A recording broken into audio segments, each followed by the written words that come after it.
Now, in the last lesson, we looked at how we can use class selectors instead of tag selectors. And this gave us way more flexibility and allowed us to specify the styles that we wanted for individual image tags or individual HTML elements. Now, if you're looking at CSS selectors, you might also come across the ID selector. And the ID selector is a little bit different from the class selector, although they do have some similarities. So let's try an example.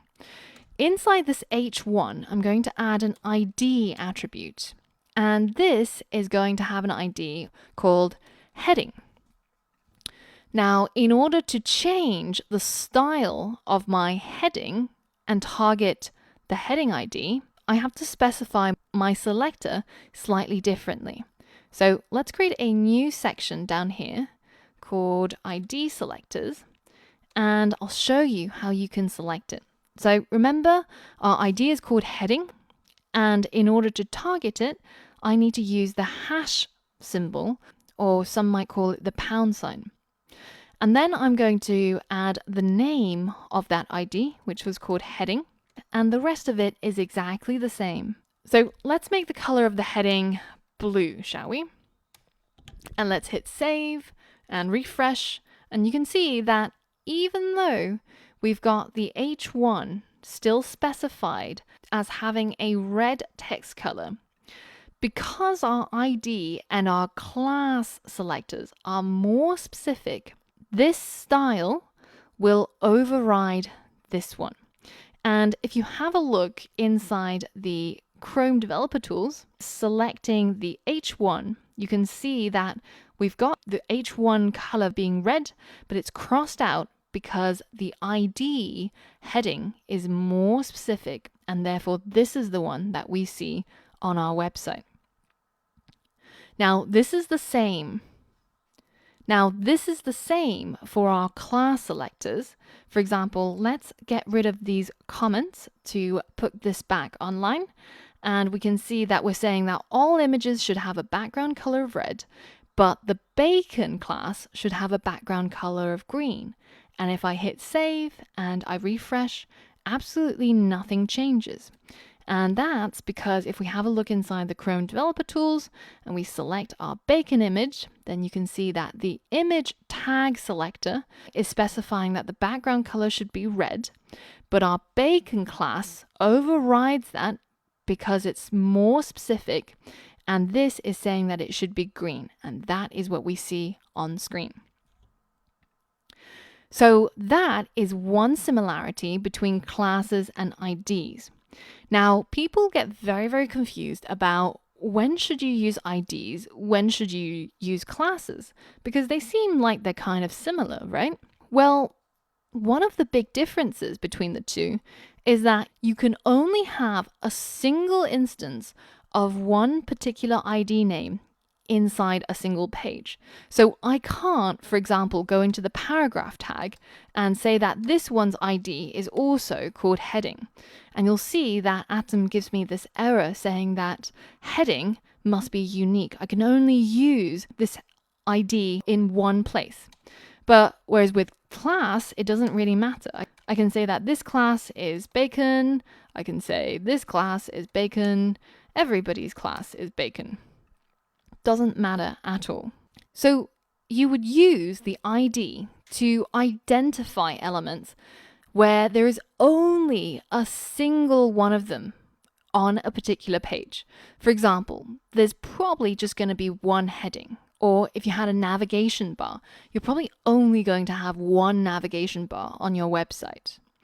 But for the class, you can use it to group related elements that are all going to behave or have a similar style. For instance, if you had a blog and you wanted to style all the comments on the blog pages, then they're probably going to look exactly the same as each other. So they might all have the same class value. So use classes when you want to apply the same style to a group of related items, and use the ID to apply a specific style to a single element on your web page.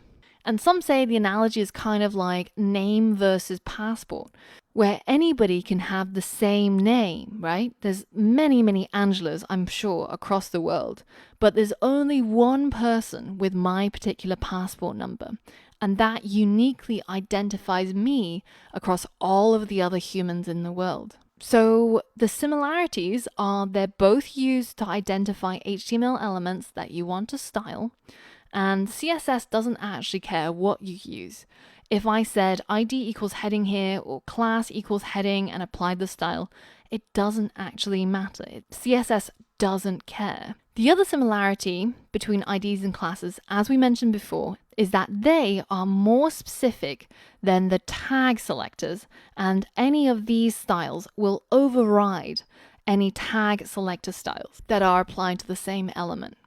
The other thing that you'll notice is that some of these tags have predefined CSS styles that are applied by the browser. So for example, the H1, if we have a look inside our Chrome Developer Tools and I select the H1, then you can see that these user agent style sheets, this comes from the browser, and this is applied no matter what CSS style you put down.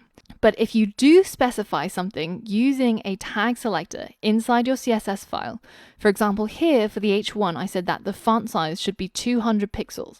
And that overrides the default size for the browser. And it can be further overridden using IDs or classes.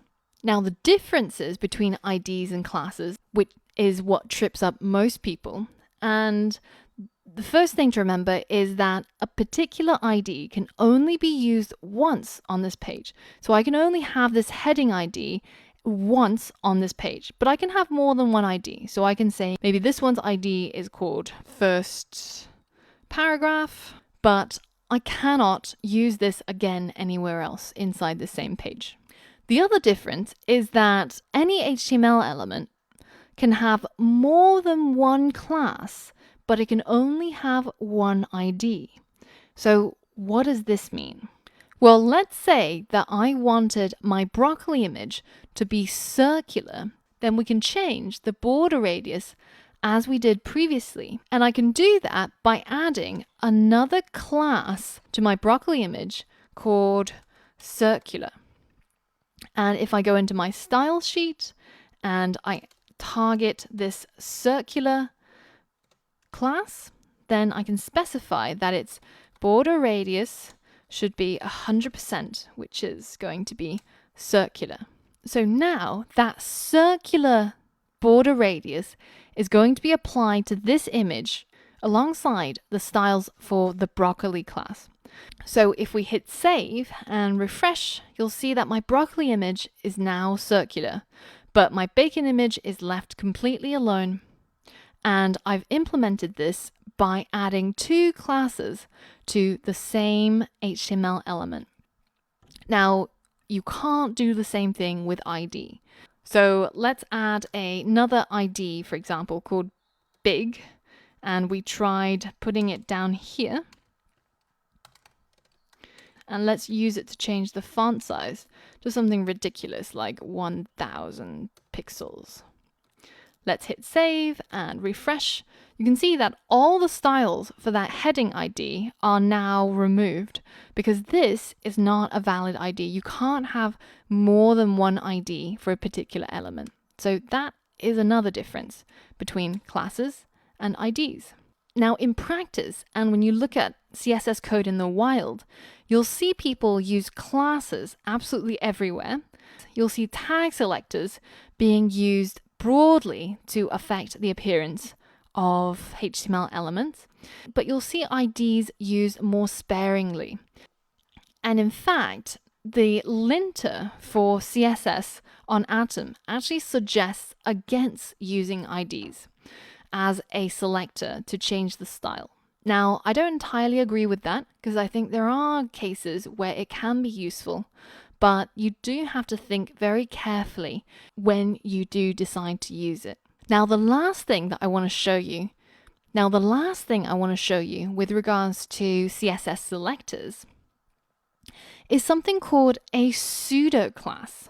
And if we have a look inside the CSS reference Amongst all of the different properties and their keywords, you can see that some of these have a little colon in front of them. And these are pseudo classes. And this is because HTML elements can have different states. So for example, when I hover over a piece of text or an image, that's actually a different state. And I can get the CSS to change based on the state, i.e. hovering over or not hovering over, by using these pseudo classes that have a colon in front. And the one that you'll see the most often is the hover pseudo class. And this is what it looks like. So you can select the hovered state of any HTML element in order to affect its style. So let's go ahead and do that for our image tag. Let's say that when our HTML image elements are hovered over, or you might know it as rollover or mouse over, but when our images are in this particular state, let's say that the background color should be maybe a gold color. Let's hit save and let's refresh our site and let's check it out. So if I go ahead and hover over my images, you can see that it changes the background color to this gold color simply by using that pseudo class of hover. So take a look at some of these properties and different ways of using selectors and use it to mess around with your website to personalize it even more.